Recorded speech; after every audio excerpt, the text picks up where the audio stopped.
Hello everybody and welcome back to the second shelf and to another discussion video. Let's talk about cancel culture because that's a topic that has been making the rounds, and even though it's not new, the discussion has been ignited and reinforced by an open letter.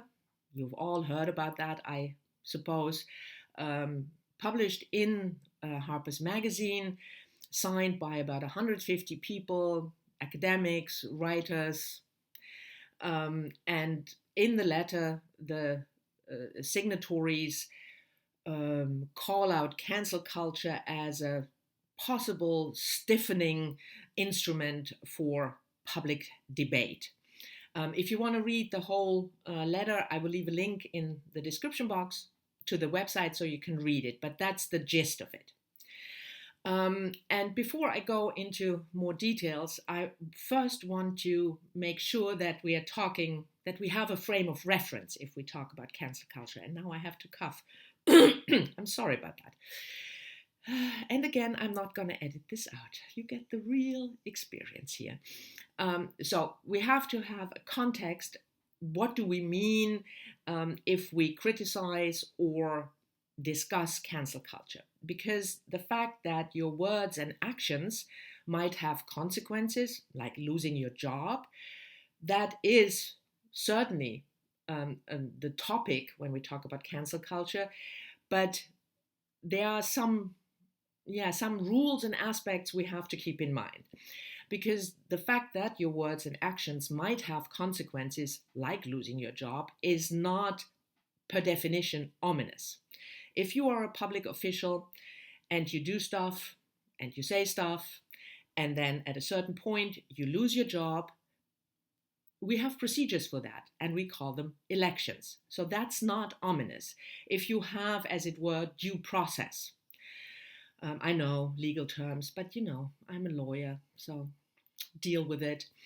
The same due process, as it were, is, for instance, if you are an employee and you are convicted for rape, there is nothing wrong with the fact that then your employer terminates your employment. I mean, apart from the fact that you probably won't be able to go to work anyway because you're sent to prison.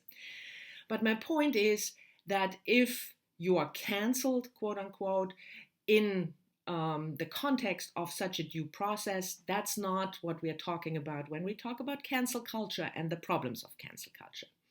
We are talking about public shaming and the consequences without such a due process. And if we want to have a discussion about that, I think there are a couple of important points to keep in mind.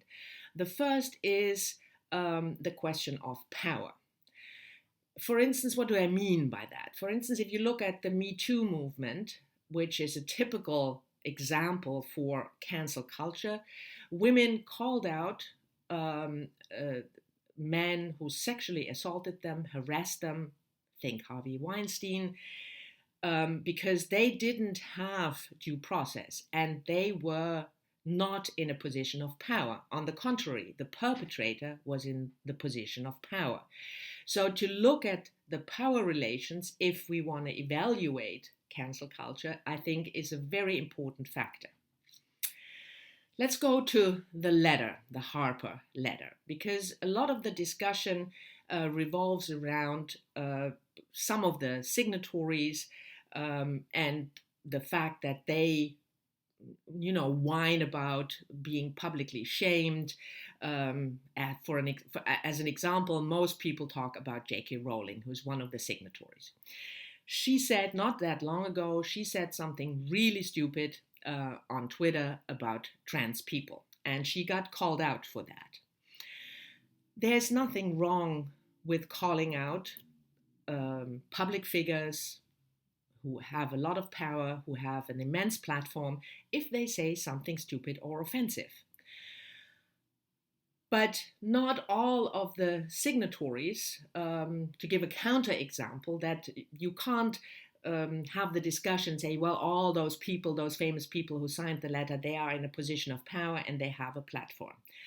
Another signatory of the letter was Salman Rushdie. And even though now at present he is in a position of power, so to speak, as an eminent writer, a best-selling author. But it wasn't always. The power relation wasn't always in favor of Rushdie. In 1989, he got almost cancelled, literally, because a foreign power decided to issue a death verdict for one of his books, The Satanic Verses. So in that context, Salman Rushdie was certainly not the one being or holding the power. And I think it's important to realize that it, even with people who seem powerful because they are famous and they have a big platform, it really depends on the context, whether they are the ones in the position of power. So that is important. If we look at cancel culture, I think it's really important to look at the parties and see where the power lies.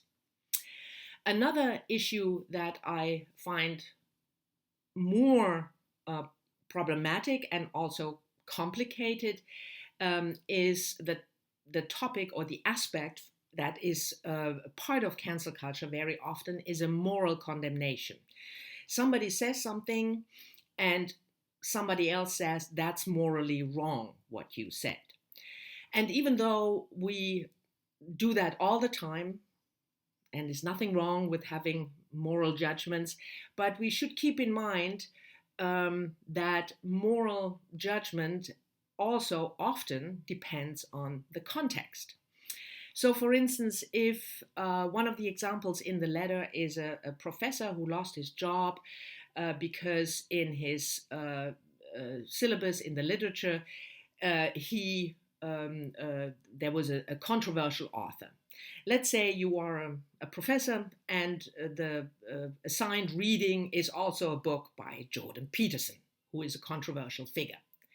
Should you as a professor lose your job because of that? No, that would be definitely wrong, I would say.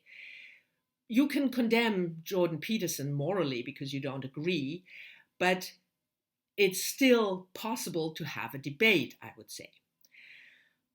But we also have to keep in mind that there are limits to what a society, a democracy can handle in terms of controversial opinions.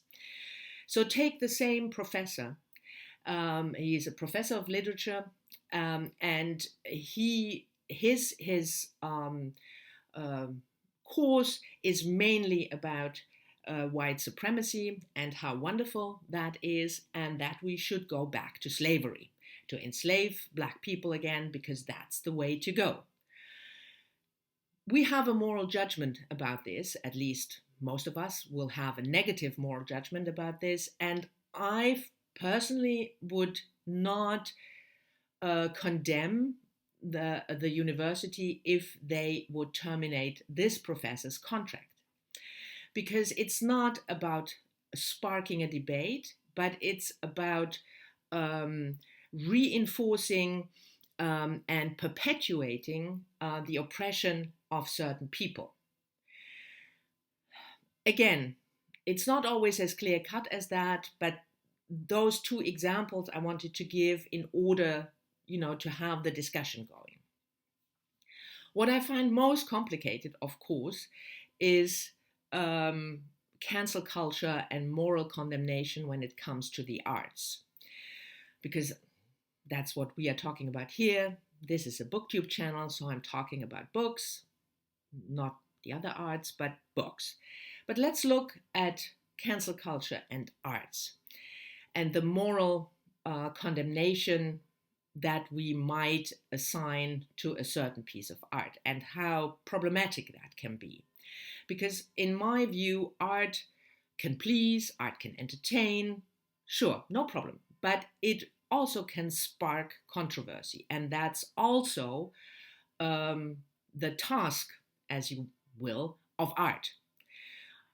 Art is an instrument, a mechanism to at least start change or have people look at things differently and sometimes be really offended by art. As an example, the photographer Robert Mapplethorpe. I'm old enough to remember the controversy sparked by his photography. Um, in the same year that Salman Rushdie was given the death sentence, there was a court case in Cincinnati about an exhibition of Mapplethorpe's art. Mapplethorpe had died earlier that year, and a museum wanted to show his photography, and they had to face a court case because at that time Mapplethorpe's photography was considered obscene. So if you are an artist and your art is against the mainstream opinions and even mainstream morals, I think it would be dangerous and wrong and undemocratic to cancel you. But of course, again, this is difficult because how do you come to the conclusion whether canceling a certain piece of art is just propagating the mainstream and not allowing art to be controversial? And at what point does art become so offensive that a democratic society can't handle and shouldn't handle it anymore? And it's the same, with the examples of the professor. So I, as an example of art or books, let's take American Dirt, which I read a couple of months ago. There was a lot of controversy about this book because the author talked about a certain experience, the experience of people immigrating, fleeing from Mexico, trying to cross the border to the United States, and she herself is white. Should she be allowed, as a white person, to write a book about people she's not, a group of people she's not part of? So it's not an own voices book. Yes, of course, she is allowed.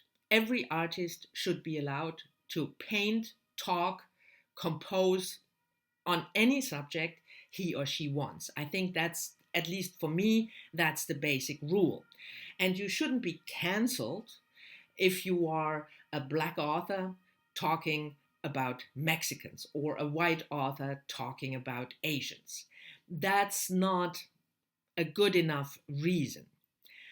Another point is whether publishers should look and should do more effort to find authors, if we limit ourselves to books, to find authors with a non-white background. Of course they should, because we need diversity in books. We need books by all kinds of authors.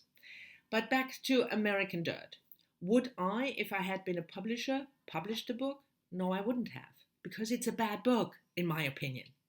I thought it was badly written, it was badly structured, and if I had to make the decision as an editor or a publisher, I wouldn't have published it, because it's just bad, and I don't think I should publish bad books. Anyway, rambling on for almost 14 minutes about cancel culture, so I leave it at that, and I'm looking forward to your input, to your opinion on cancel culture. Leave your comments down below. I highly appreciate it. I hope you've enjoyed this video. I hope you're all safe and healthy still. Thank you very much for watching, and I'll see you all soon in the next one.